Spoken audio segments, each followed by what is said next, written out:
If anybody tells you they weren't afraid on September 11th, then they weren't there. The first couple of days, it was mayhem down here. It was like a war zone. Rubble, rubble, rubble, and dust everywhere. We immediately went to somebody that looked of rank and said, "What do you want us to do? Where do you want us? What do you want? What do you need? We'll do anything you want." And he just said, "Pick a spot and start digging."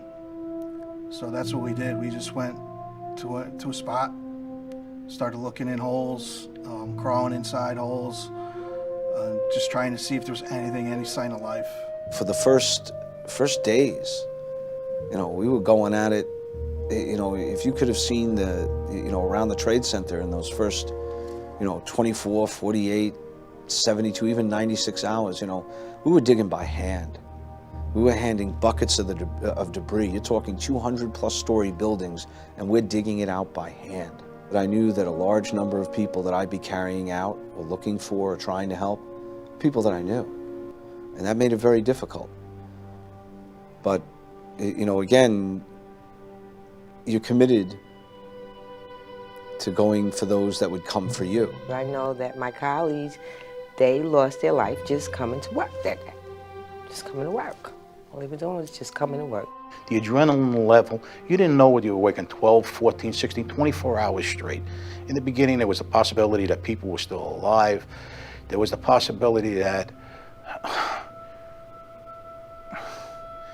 we didn't know where our family members were. There were people that were down there. We didn't know. To this day, I still wear a bracelet. 5 of my friends that they haven't found yet, and it's 10 years later, and I will continue to wear that bracelet until I find them. My job details picking up the remains of the deceased. If we found a whole person, I guess that was more of a blessing. It was more of like we have closure. Even though my shift didn't start till midnight, I was there at 7:30. I just had to be there, do whatever I could for my city, my country, and also for myself. I joined a convoy coming down into the city. We loaded up an 18-wheeler of supplies for the rescue workers.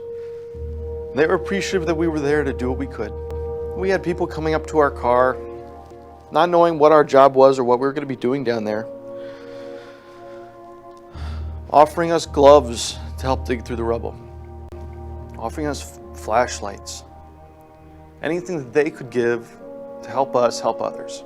We did what we had to do willingly, without any questions and stuff. We know for a fact we had to be on call. It's a human thing to do for another human being. We just acted by impulse. We didn't ask a question and stuff. They wanted to do their job. Really wanted to go there and help these people, and you can hear it. I think that we worked together really well that day. I hope that whatever they needed from me at that last time, that I gave it to them. That's all.